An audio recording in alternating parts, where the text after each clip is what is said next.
Welcome to Ask Dr. Change. I'm Dr. Linda Ackerman Anderson. I'm happy to have you join me today to explore how to seriously up-level your leadership and consulting to transformational changes, all through conscious change leadership.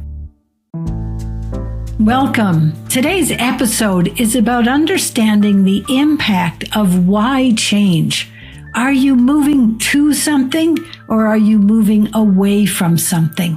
What's important here is how much we really understand about what's motivating the organization to make this particular change. Today's question is from Charles, a senior change management consultant. Charles writes, "The reason our leaders have given us for this change is about avoiding a huge threat to our business. If we don't, ... and if you don't, ... now everyone is afraid to take action and fail. Rumors abound. What do we do to alter this situation?" Well, Charles, it's a great question, and it really triggers the purpose of our conversation today. Leaders actually have a strategic choice to make when conceiving of change and certainly when announcing it. What they decide impacts how the change will be received and supported by the organization. It's a significant factor. So I ask you to think about this. What started the need to make a change? Was it a wake-up call, a threat, a possibility of something different, or an inspiration? Wow, if we could only do this. Each has a different impact on you, on the leaders, and on stakeholders. Given Charles's situation, it's a lot easier to shape the communication message first and then to course correct it if need be. But if you need to course correct it because you shaped a negative, threatening, challenging message, it's a lot more difficult. I have a couple of stories just to communicate and reveal the impact of this. With one healthcare organization we served, their change was framed as avoiding adverse events for patients at all costs. The impact of that was all the physicians and nurses went out and got malpractice insurance. And it really instituted looking over your shoulder. Are you doing that right? Are you doing that right? So the avoidance of adverse effects had a negative impact on the culture, the climate, relationships, and communications. In another example of negative, in a police organization, when we got their request, it was about avoiding lawsuits about racial and gender bias. Do whatever we need to do to avoid lawsuits. Well, how different would it have been if their choice had been to increase a culture of diversity, of inclusion, of support for differences? Very different outcome, but their change was framed as avoid lawsuits. Couple of positive stories. In one government organization we worked with, a federal agency in Canada, they were about modernizing access to constituent information to be a one-stop shop for all the information for a constituent through a technology upgrade to an easy-to-navigate portal. So one-stop shop, all information, ease for customer, ease for constituents, very important and positive move. Another positive example, a utility that we worked with at length, was about transforming towards a safe, reliable, affordable, renewable energy source, electricity in this case. And so all of those words were very motivating, very inspiring to that organization. So I ask you from these stories, what is your motivation? What's behind the change that you are serving? So it's important to reflect on, for those of you that have had the experience like Charles's story, about what occurs, what is the result of when a change is communicated in threatening or negative terms. There's a lot to consider here. The message becomes hard to understand. hard to hear. It's threatening. Perhaps there are a lot of questions or a profound silence. That's even worse. Lots of times challenging assumptions show up. There's a lot of but, we did this, we did that. Can't we do this? There's a lot of pushback, so to speak. It's very hard to align constructive action. People don't quite know what to do that will support the change. Charles's example also supports that. People don't really know how to act if it's going to lead to potentially failure or slowdown. Inevitably, there's a lot of fear, anxiety, resistance, rumors, hard to address.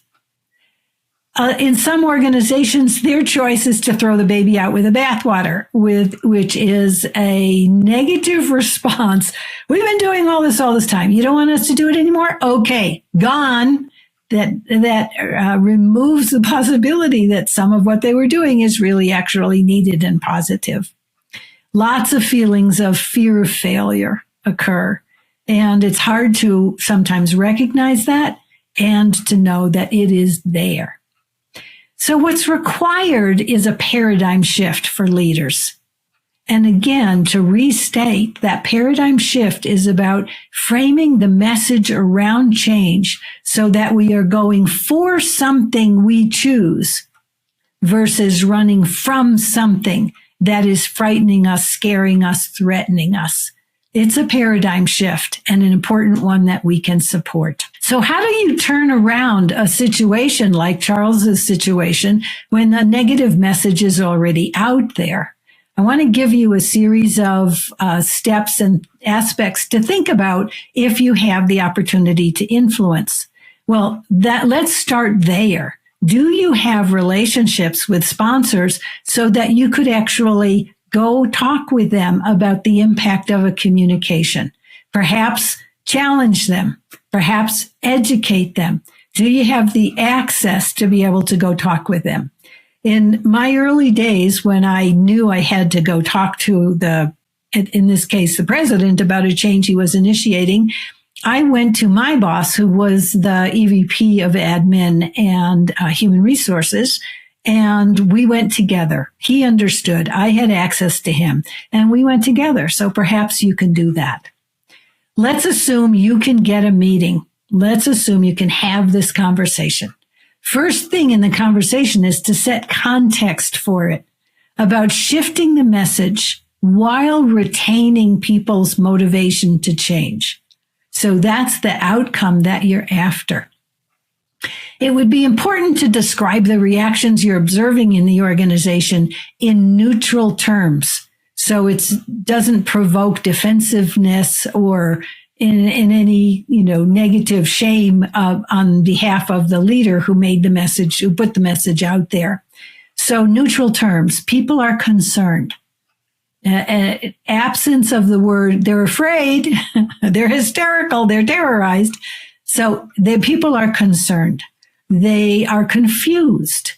Things that the leader can hear and find constructive value and understanding. That's the impact of what the message has created. Another strategy is then to offer different scenarios for new communications, positive ones.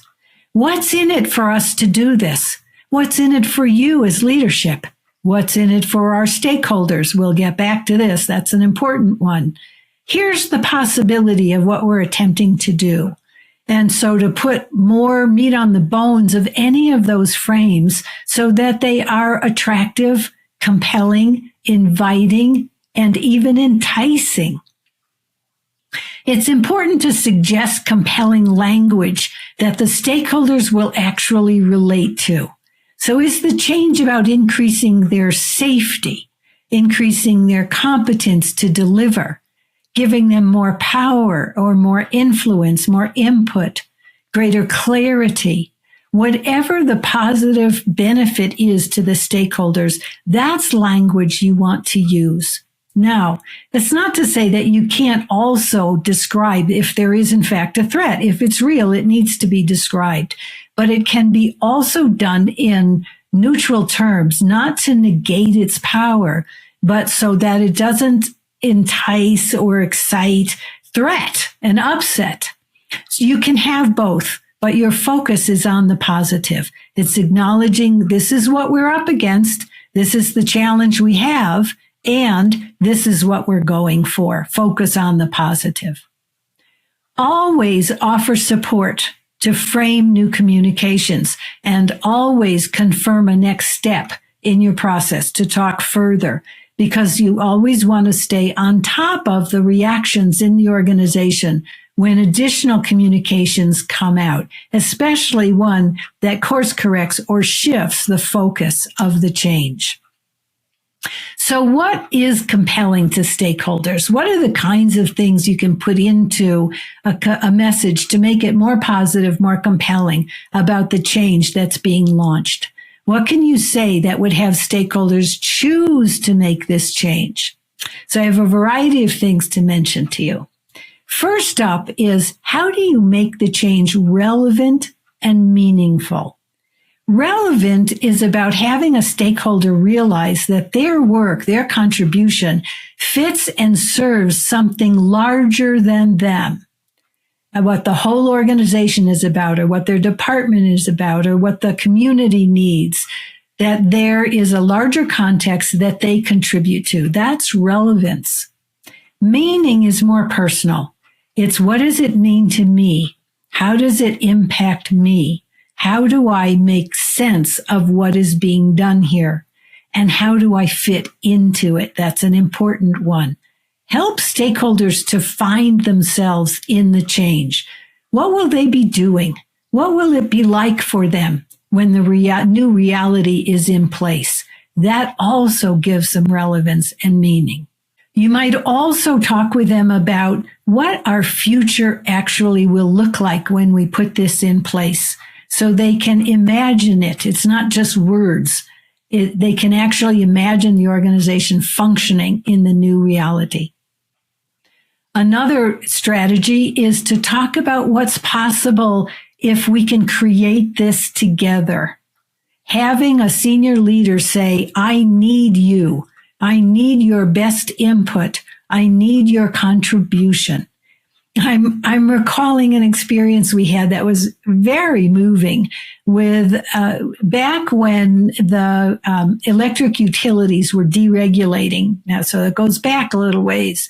And the CEO of this particular large electric utility was realizing that he had never led this organization in a deregulated environment, only in a regulated environment. So he was attempting to engender greater participation and input from his people.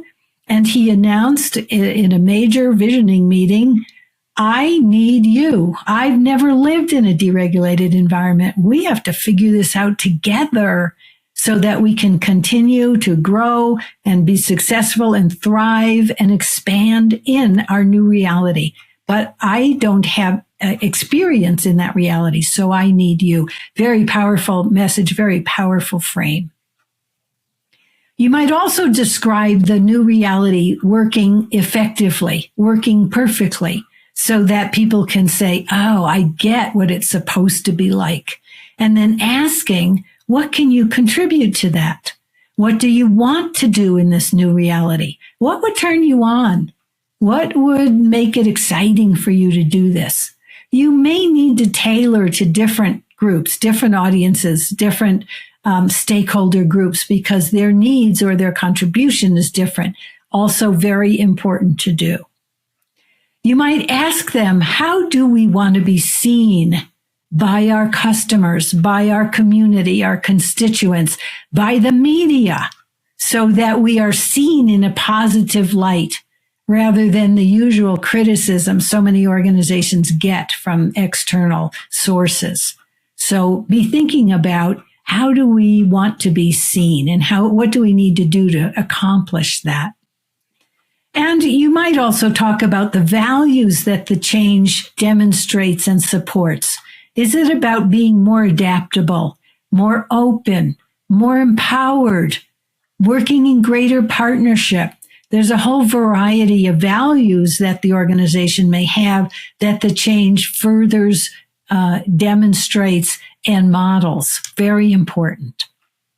So I want you to think about how you are framing the communications around the change efforts you are supporting. And is there a way to influence if it's gone out the door in a negative way? Is there a way of influencing it to go in a more positive, constructive light? And if so, how can you position yourself to be able to move the impact, the energy, the receptivity of the stakeholders of the organization towards a more positive, constructive future? So I promised you a pro tip today, and our topic is relevant to today's subject. Change is easier when it's vision and choice driven than when it is fear or threat driven. Think about your current strategy. Think about what the sponsors and project leaders have communicated. How much of what they have shared is compelling to your stakeholders? Is it possible that you can be the one to frame the change effort in positive energy and context? Can you actually ask questions, frame discussions in ways that people find value, find the outcome compelling, instead of just working on the project to solve its problems and do the basic change work? It can be done in a very different light if it's done with a positive context. You create the positive frame. My personal reflection for you is about you reflecting on what motivates you more, fear or choice? What energizes you the most? How does this show up in your life? You're acting out of fear of not having a job or getting sick, or acting out of a choice, having a thriving, healthy family, a great, enjoyable life. Are your choices for something or against something? Now, I know my listeners are around the world. For those of you familiar, I'd ask you to reflect on the political landscape here in the United States. We are so divided here about against versus for.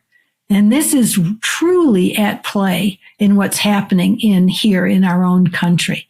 You can think about it in terms of the political landscape in your own country or your own city. And are your leaders working towards creating something positive for the community or the country? Or are they working against each other and tearing each other down? Very, very different impact.